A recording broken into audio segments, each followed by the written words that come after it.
ब्रह्मा जी बोले, दिन दिन मैं आपको पितामह और कुमार कार्तिक का एक आख्यान सुना रहा हूँ जो पुण्यदायक, पापनाशक और कल्याणकारी है। एक बार सभी लोगों के रचयिता पितामह सुख पूर्वक बैठे हुए थे। उनके पास श्रद्धा भक्ति समन्वित से कार्तिकेय ने आकर प्रणाम किया और कहा, विभो, आज मैं दिवाकर भगवान सूर्यदेव का दर्शन करने के लिए गया था। प्रदक्षिणा करके मैंने उनकी पूजा की तथा परम भक्ति और श्रद्धा से मस्तक झुकाकर उन्हें प्रणाम किया और बैठ गया। वहां मैंने एक महान आश्चर्य की बात देखी। स्वर्ण जड़ित छोटी छोटी घंटियों से युक्त श्रेष्ठ वैदूर्य आदि मणियों एवं मुक्ताओं से शोभित विचित्र विमान से आ रहे एक पुरुष को देखकर भगवान दिवाकर सहसा आसन से उठ खड़े हुए। उन्होंने सामने आए हुए उस पुरुष को अपने दाहिने हाथ से पकड़कर अपने सामने बिठाया और उसके सिर को सूंघा तथा उसका पूजन किया। तदंतर समीप में बैठे हुए उस पुरुष से भगवान सूर्य ने कहा, हे भद्र,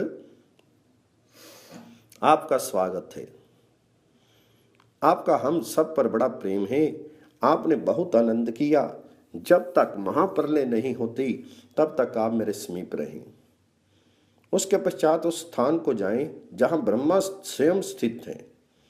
इसी बीच भगवान सूर्य के सामने एक श्रेष्ठ विमान पर आसीन दूसरा पुरुष आया।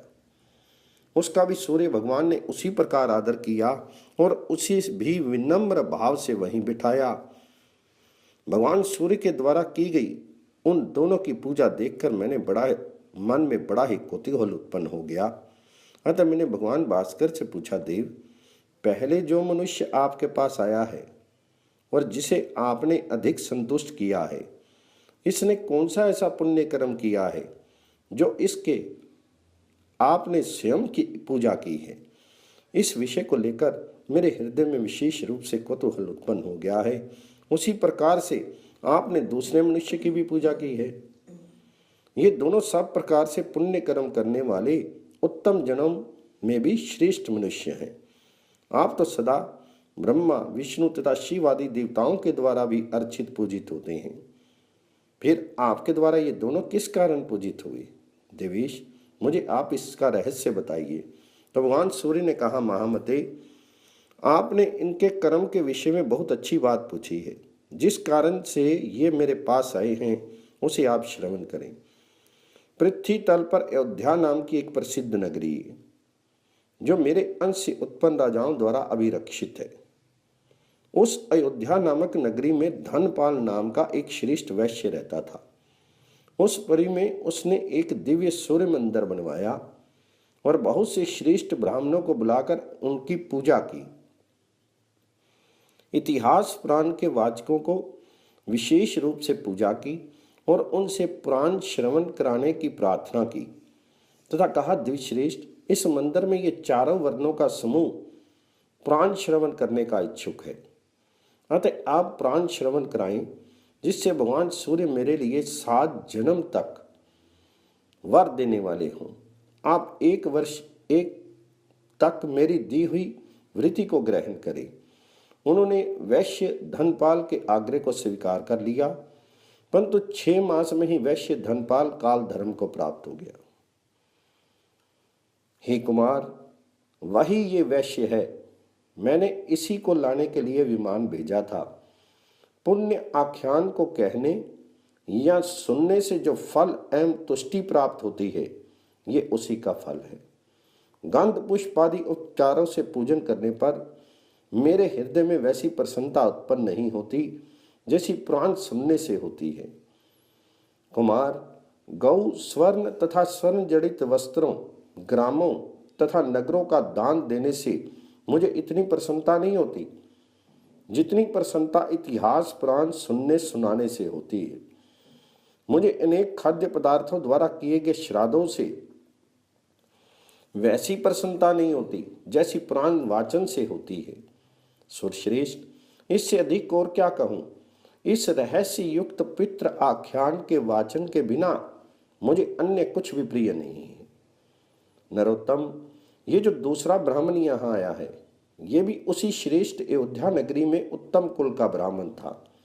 एक बार ये परम श्रद्धा भक्ति से समन्वित होकर धर्म की उत्तम कथा को सुनने के लिए गया था। वहां पर उसने भक्तिपूर्वक उत्तम पवित्र आख्यान को सुनकर उस महात्मा वाचक की प्रदक्षिणा की थी। तत्पश्चात ये ब्राह्मण उस परम तेजस्वी वाचक को दक्षिणा में एक मासा स्वर्ण देकर परम आनंदित हुआ। यही इसका पुण्य है जो ये मेरे द्वारा सम्मानित हुआ है। ये उसी पुण्य कर्म का परिणाम है। श्रद्धा भक्ति समन्वित जो व्यक्ति वाचक की पूजा करता है उसे मैं भी पूजित हो जाता हूँ। जो मनुष्य अच्छे से अच्छे भोज्य पदार्थों के द्वारा वाचक को परितृप्त करता है उसी से मेरी भी संतुष्टि हो जाती है। मेरी संतानें यम, यमी, शनि, मनु तथा तप्ती मुझे उतने प्रिय नहीं है जितना मुझे कथावाचक प्रिय है। वाचक के संतुष्ट होने पर सभी देवता प्रसन्न हो जाते हैं, इसमें कोई संदेह नहीं।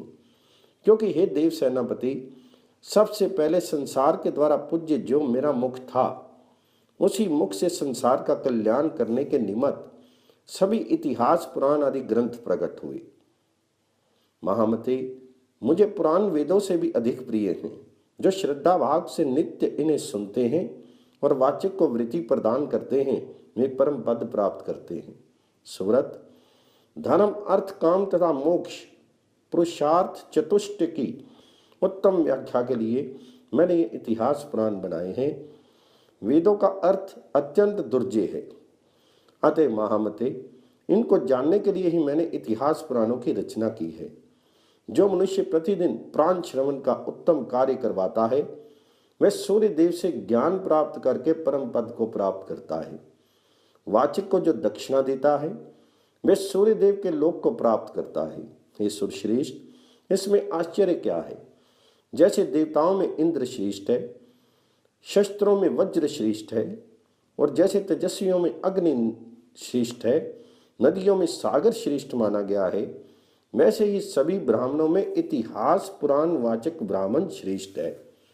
जो मनुष्य भक्ति पूर्वक पुराण वाचक का पूजन करता है उसके उस पुण्य कर्म द्वारा संपूर्ण जगत पूजित हो जाता है। ब्रह्मा जी ने पुनः कहा, दिन दिन देव देवेश्वर भगवान सूर्य के मंदिर में जो मनुष्य धर्म का श्रवण करता है या कराता है उसके पुण्य से ये परम गति को प्राप्त करता है। जो पुरुष भगवान सूर्य को 3 बार प्रदक्षिणा करके भूमि पर मस्तक झुकाकर सूर्य नारायण को प्रणाम करता है वह उत्तम गति को प्राप्त होता है। जो मनुष्य जूता पहनकर मंदिर में प्रवेश करता है वह तमिस्त्र नामक भयंकर नरक में जाता है। जो सूर्यदेव के स्नानार्थ घृत, दूध, मधु, इक्षुरस तथा गंगा आदि पवित्र नदियों का उत्तम जल देते हैं वे संपूर्ण कामनाओं को प्राप्त करके सूर्यमंडल को प्राप्त करते हैं। अभिषेक के समय जो उनका भक्तिपूर्वक दर्शन करते हैं उन्हें अश्वमेध यज्ञ का फल प्राप्त होता है और अंत में वे शिवलोक को जाते हैं। सूर्य भगवान को ऐसे स्थान पर स्नान कराना चाहिए जहाँ स्नान का जल आदि किसी से लांघा ना जा सके। जल का लंघन हो जाने पर अशुभ होता है।